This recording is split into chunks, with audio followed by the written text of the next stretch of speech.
You're listening to one in a series of podcasts from the 2009 HighEdWeb Conference in Milwaukee, Wisconsin.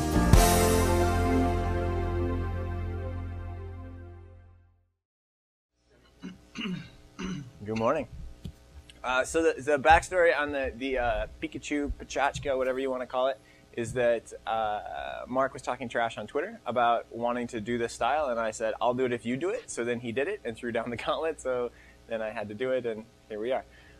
What it means is it's 20 slides in 20 seconds. They're auto-timed, so I will start it and set down the remote control, and then I will go. All right, here we go. How many of you have ever been to a dance? Last night counts. Right, so then you know there are good dances and there are bad dances. If there are bad dances, 99 of 100 people will say that a bad dance is because of a bad DJ. They will blame the DJ. However, ladies, this is how you work. When you go out, you form a circle. You put up the elbows to keep the guys out like cows protecting the young. If you have a good circle of girlfriends, then the DJ can drop the worst song in the world, I Like Big Butts, and you go crazy. Oh, yeah! So maybe, just maybe, 99 of 100 people are totally wrong. Maybe it's not about the DJ, maybe it's not about the music, maybe it's about the circle of friends. So consider yourself hovering over a dance floor. The one last night would work just fine. And give it a little spectrum of engagement, from 5 being most engaged to neutral being not so engaged at all. So then you have this beautiful little pattern that starts to develop that looks like this, right? And it looks like this no matter what language you speak or where you go in the country. What we know is that 5s like to hang out with 5s, neutrals like to hang out with neutrals.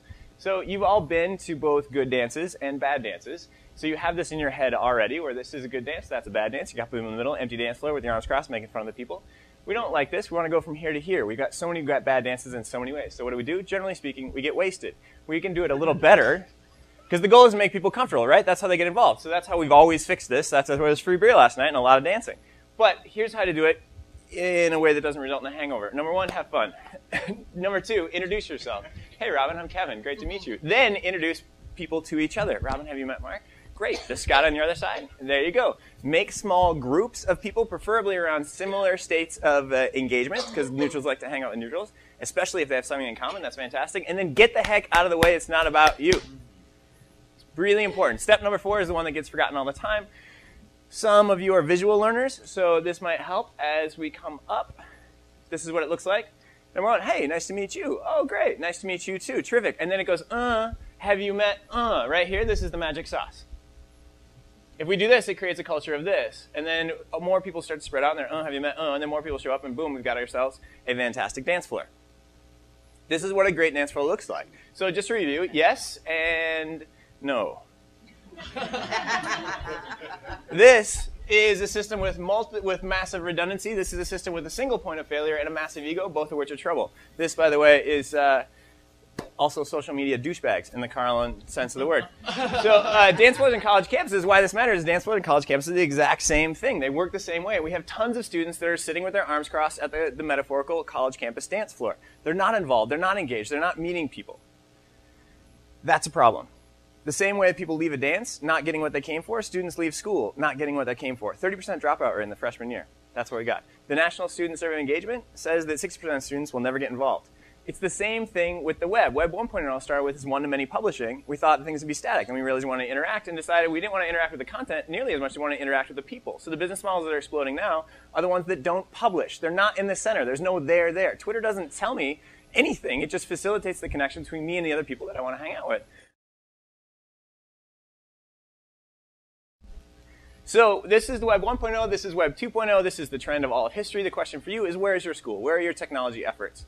Are you in the middle? Are you one-to-many publishing? Or are you many-to-many publishing? Here's a couple things to check. How easy is it for me as a student at your school to go find people that I want to hang out with? Do I get to see pictures?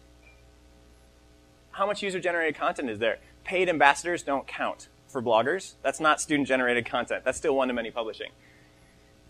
Having somebody follow your president or the provost on Twitter, follow us on Facebook, follow us on Twitter, fan us on Facebook. That's 1.0 thinking with a 2.0 tool. We want to do the simplest possible thing technically and politically to push this 1.0 into 2.0 realm. So one of the things, if people don't know what cars are, you have to sell them a horseless carriage. So we already have a directory on websites. This is what you can do. You click Find People, you can search for a name, and you get their email and a phone number. That's the best you can do. So what might 2.0 looking like, if we 2.0 the directory that we already have, what might that look like? Well, here would be the pieces. We'd have a profile picture year, major, and residence hall, right? We just add this stuff. This looks nice. We're starting to get into social media territory already. Then we add interest tags. We allow them to enter whatever they want. And then we do a cute little interface trick that allows us to say, whenever you're looking at somebody else, it will show what you have in common and prioritize that, right? Oh, have you met? Oh, it's a great little icebreaker.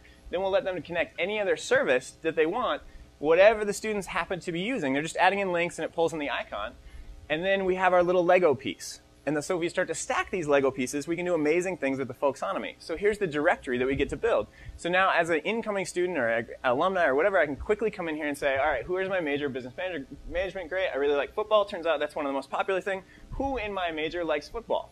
I can then add additional things and keep flipping up. And so I go down and I see not only what we have in common, but also if they happen to be at Twitter, easy to follow, great, off we go. Those connections have been made online the same way that we're doing it at HighEdWeb.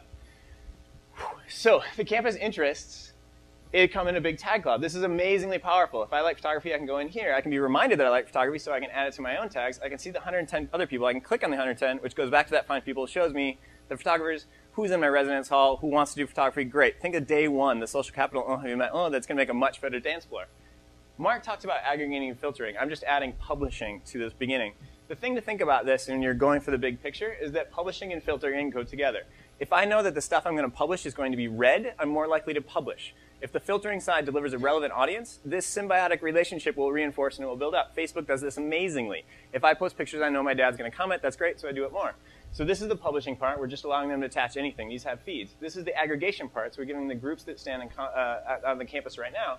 And then we filter by both the interests and the groups that they've established. So this is an example. So FYE 101 class, everybody gets a Tumblr blog, super easy, totally free. That goes into an OPML file that they can download just for this hashtag for that class. It goes into Google Reader, right? But students don't use RSS. That's why we use email.